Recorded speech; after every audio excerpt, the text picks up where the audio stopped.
চনতে সেই সময়ৰ তদানীন্তন প্ৰধানমন্ত্ৰী জৱাহৰলাল নেহৰু গৃহমন্ত্ৰী বল্লভভাই পেটেল আৰু কোচ ৰজাৰ শেষৰজন ৰজা জগদীপেন্দ্ৰ নাৰায়ণ দেৱৰ মাজত এজন চুক্তি স্বাক্ষৰিত হৈছিল যে মাৰ্জাৰ চুক্তি। এই চুক্তিৰ জৰিয়তে চুক্তিত লিপিবদ্ধ হৈছিল যে কোচ ৰাজবংশীসকল তথা কমতাপুৰক গ শ্ৰেণীৰ অন্তৰ্ভুক্ত কৰা হ'ব। কিন্তু সেই চুক্তিখন আচলতে চুক্তি হৈ থাকিল। চুক্তিৰ ক্ষেত্ৰত কোনো ধৰণৰ পদক্ষেপ গ্ৰহণ কৰা নহ'ল আৰু সেই দিনৰ পৰা কোচ ৰাজবংশীসকলক কেন্দ্ৰীয় তথা ৰাজ্য চৰকাৰে প্ৰতাৰণা কৰি আহিল।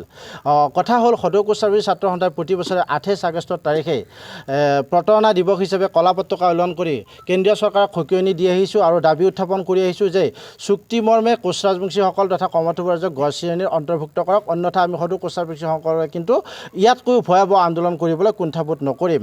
আমাৰ সেই দিনৰ পৰাই যে কোচ ৰাজবংশীসকলৰ বিভিন্ন ক্ষেত্ৰত আছে লাঞ্ছিত বঞ্চিত হৈ আছে, যাৰ বাবে আচলতে সেই চুক্তিখনৰ বাবে আজি আমি কোচ ৰাজবংশীসকলক এটা অভিশাপত লিপ্ত হোৱাৰ দৰে হৈ পৰিছোঁ। গতিকে আমি মাৰ্জাৰ চুক্তিৰ যিখন চুক্তি আছিল সেই চুক্তিখন ৰূপায়ণ কৰক কেন্দ্ৰীয় চৰকাৰে আৰু সেই চুক্তিৰ জৰিয়তে সেই চুক্তিখন ৰূপায়ণ কৰি কোচ ৰাজবংশীসকলৰ শৈক্ষিক বা যিকোনো ক্ষেত্ৰত উন্নয়ন কৰি কোচ ৰাজবংশীসকলৰ যি প্ৰাপ্য তাৰ বাবে পদক্ষেপ গ্ৰহণ কৰি কোচ ৰাজবংশীসকলৰ উন্নয়নৰ ক্ষেত্ৰত সহযোগ কৰক।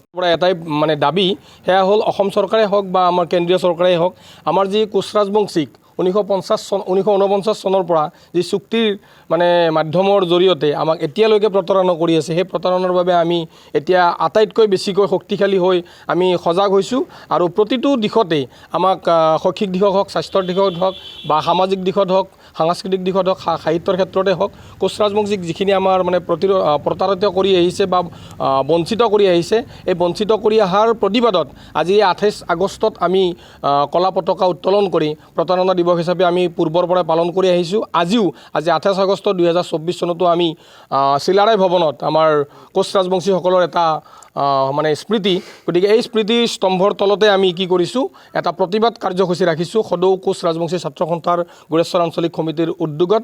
গতিকে এই গোৰেশ্বৰ আঞ্চলিক কোচ ৰাজবংশী ছাত্ৰ সন্থায়ো বৰ্তমান সময়ত যি প্ৰতিবাদী কাৰ্যসূচীৰ জৰিয়তে আমি ঘোষণা কৰিছোঁ যে প্ৰতিটো সময়তে প্ৰতিটো কাৰ্যসূচীতে আমি সবল নেতৃত্ব গ্ৰহণ কৰি কেন্দ্ৰীয় চৰকাৰ বা অসম চৰকাৰক দাবী জনাই আহিম আৰু আজিৰ এই দিনটোতো আমি দাবী জনাইছোঁ যাতে আমাৰ কোচ ৰাজবংশীসকলৰ সকলো প্ৰাপ্য দাবী আমাক প্ৰাপ্যৰ মানে যোগ্যতা প্ৰদান কৰে। এইখিনিয়ে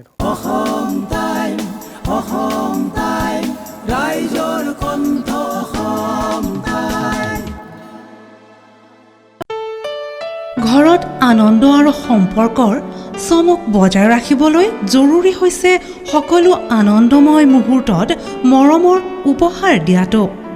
সেইবাবে মধুশ্ৰী জুৱেলাৰ্ছে আনিছে সকলো ৰঙীন ক্ষণৰ বাবে বিশেষ গহনা। হীৰাৰে হওক, সোণৰে হওক বা ৰূপৰে হওক, শ্ৰেষ্ঠ ডিজাইনছ আৰু হলমাৰ্কযুক্ত গহনাই ৰাখে সম্পৰ্কক নিখুঁত। তেনেহ'লে আজিয়ে আনক আনন্দ মধুশ্ৰী জুৱেলাৰ্ছৰ সৈতে। যোগাযোগ কৰক 7028000341 নাইবা ভিজিট কৰক LNB ৰোড, নলবাৰী, অসম।